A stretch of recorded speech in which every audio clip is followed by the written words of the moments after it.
Il y a dans les évangiles des discussions violentes entre Jésus et les chefs religieux du peuple juif. On peut le voir dans Saint Jean chapitre 7 et 8 et Saint Matthieu chapitre 23. Ces polémiques reflètent aussi la tension qui existe à la fin du 1er siècle entre juifs et chrétiens au moment de la rupture définitive entre les deux communautés. Certes, toute la communauté chrétienne primitive était juive, mais ce fut le douloureux scandale des chrétiens du 1er siècle. Ceux qui auraient dû croire en l'envoyé de Dieu se détournèrent de lui. Les siens ne l'ont pas accueilli. Jean 1,11. Les Juifs, dans leur ensemble, ne devinrent pas chrétiens. Romains 9, 1, 5. Malheureusement, cette déception religieuse se transforma en ressentiment meurtrier. Les chrétiens persécutèrent cruellement les Juifs. Le XXe siècle connut Auschwitz. Pourtant, spirituellement, nous sommes tous des sémites, faisant écho à la phrase de l'Évangile.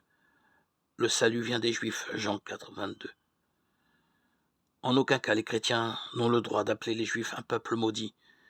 Depuis Abraham, Genèse 12, 2, 3, ils sont et demeurent un peuple béni. On a hélas cité trop souvent le cri de la foule juive à la condamnation de Jésus.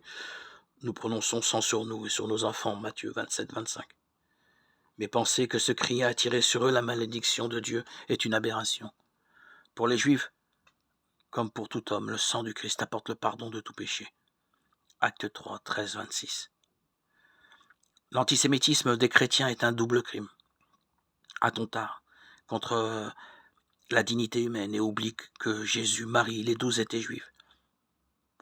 Certes, la foi en Jésus-Christ sépare chrétiens et juifs. Mais les racines chrétiennes sont juives, les ancêtres du peuple hébreu demeurent nos pères. 1 Corinthiens 10, 1, Romains 11, 17, 20.